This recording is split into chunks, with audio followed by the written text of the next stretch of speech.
साथियों, लाल गदर में आप सबका स्वागत है।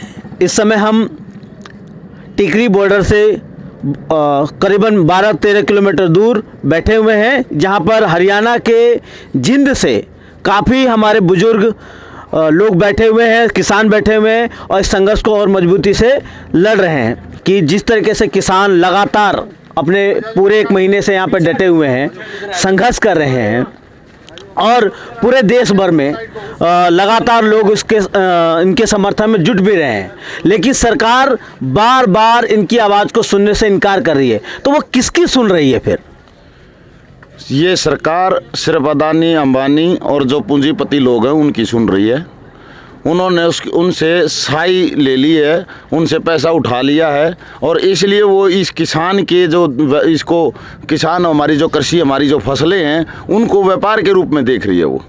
वो किसान की समस्या नहीं समझ रही। वो किसान को बार बार बोल रही है कि एमएसपी हमने दे दिया या हम दे देंगे, लेकिन किसी एक मंडी में जाके ये तो बताओ कि क्या बाजरा एमएसपी पे बिका, क्या पीआर है जो वो एमएसपी पे बिकी, क्या सरसों एमएसपी पे बिकती है? जो मुरैना से जो कृषि मंत्री है वो वहाँ से सरसों खरीदता है और ये हरियाणा के जो यहाँ पर मंत्री हैं उन लोगों के माध्यम से इन सरकारी गोदामों में लगाने का काम करता है एमएसपी पे। वहाँ से 3,000 रुपये उठाता है, यहाँ पे 4200-4700 बेचता है। वो बिचौलिए तो बीजेपी के अंदर ही हैं। ये आड़ती को बिचौलिया कम है। आड़ती तो सरकारी एजेंट है जो एफसीआई फूड सप्लाई जो गेहूँ खरीदने का काम करती है मंडी में, वो तो सिर्फ कट्टा भर के उसमें गोदाम में पहुंचाने का काम करता है और उसके एवज में वो एफसीआई जो है उसको 2.5% का कमीशन देती है बस। किसान से तो कोई कमीशन नहीं। किसान की तो 1950 रुपये में गेहूँ खरीदी और उसके अकाउंट में सीधे पैसे डाल दिए, तो इसमें किसान से कहाँ कमीशन लिया? किसान की फसल कहाँ उसमें वो खराब करी उसने। लेकिन जो असली धांधली है, असली जो धांधली है वो धांधली ये है कि ये जो बाजरा है, आप 23 फसलों पे अगर एमएसपी पे गारंटी दे दो और उसमें सजा का प्रावधान कर दो तो राजस्थान का बाजरा जो वहाँ पे 1200 रुपये बिकता है वो क्यों बिकेगा? वो 2150 रुपये में वहीं ले लो। बिहार से आप पीआर को 1888 रुपये में वहीं ले लो। आप सरसों को 4700 रुपये आप उसकी मुरैना के अंदर जो कृषि मंत्री मुरैना का है, ठाकुर है, ये तो खुद भी किसान है, अगर ये वहीं से ले लो, वहीं ले लो उसकी सरसों उनकी मध्य प्रदेश के जमींदारों की। ये लोगों को बहकाने का काम कर रहे हैं। जब मंडी के अंदर उतरेंगे इनको पता लग जाएगा कि स्थिति क्या है। यूपी का गेहूँ 7-8 जिले जो हमारे मुजफ्फरनगर और ये 7 जो लगे हैं उनका गेहूँ हमारे हरियाणा की मंडियों में क्यों बिकता है?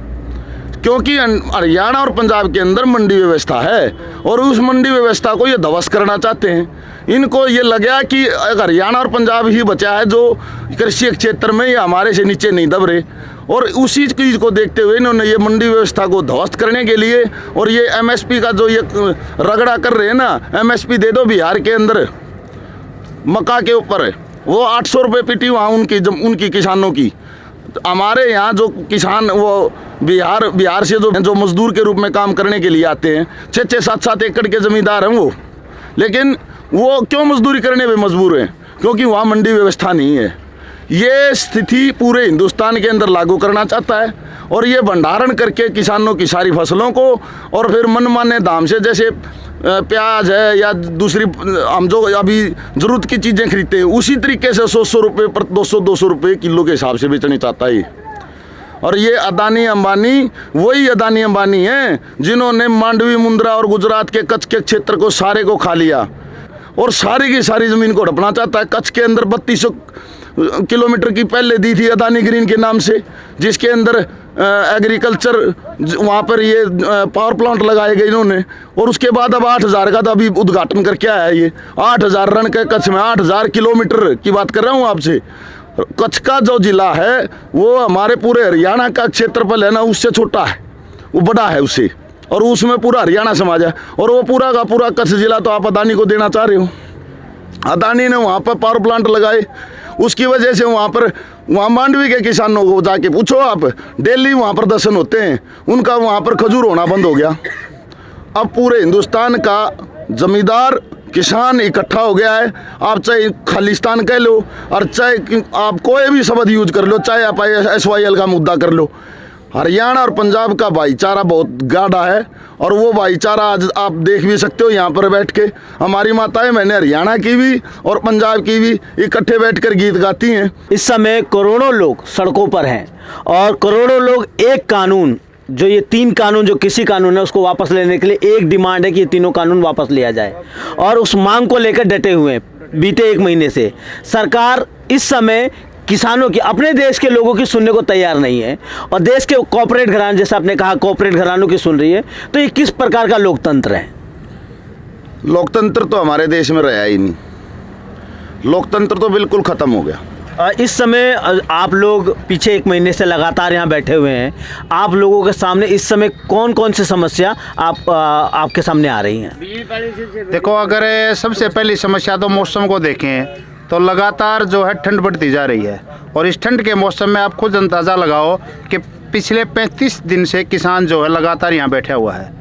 तो एक आदमी जब अपने घर में रह करके अपने गर्म वस्त्रों के अंदर, अपनी रज़ाई के अंदर बैठ करके, चाहे वो हमारे प्रधानमंत्री हों या मंत्रीगण हो या सांसद हों, अगर वो यहाँ आकर के किसानों के साथ बैठ करके देखें तो उनकी समस्या का तो पता उनको तब लगेगा ना भाई वास्तव में समस्या क्या है। और दूसरी समस्या जैसे अभी देखे लाइट की, लाइट यहाँ नहीं दी जा रही, रात से लेकर के अब तक लाइट नहीं आई पूरी रात गुल थी। और अगर यही प्रावधान सरकार नहीं कर पाई, जो प्रशासन की जिम्मेवारी है यहाँ, तो किसान क्या करेगा? और फिर सरकार की योजना क्या है? सरकार चाहती है कि भाई कोई ना कोई ऐसा उपद्रव हो जाए ताकि यहाँ से किसान आंदोलन जो है वो तितर बितर हो जाए। ये बिजली की कोशिश करते हैं रात को कि ये जो स्ट्रीट लाइट है या कोई यहाँ से जो लाइट आ रही है उस कोशिश करते हैं जहाँ जहाँ किसानों के जत्थे, जहाँ जहाँ से ट्रेन गुजर रही हैं वहाँ से उसको लाइट को रात को ही भगाने का काम करते हैं ताकि अंधेरे में रहे ये लोग। ये दिखता है कि किसान अपनी मांगों को लेकर डटे हुए हैं, लेकिन दूसरी तरफ सरकार इनके आंदोलनों को बदनाम करने के लिए कभी खालिस्तानी बोलती है, कभी इन्हें आतंकवादी बोलती है, कभी नक्सली बोलती है। और जब इससे काम नहीं चलता है तो इनको और तरीके से इन्हें परेशान करने की कोशिश की जा रही है। ये साफ दिखता है कि सरकार की मंशा किसानों से बात करने की नहीं, देश के पूंजीपतियों से बात करने और उनके हितों में सेवा करने की नीति बना के बैठी हुई है।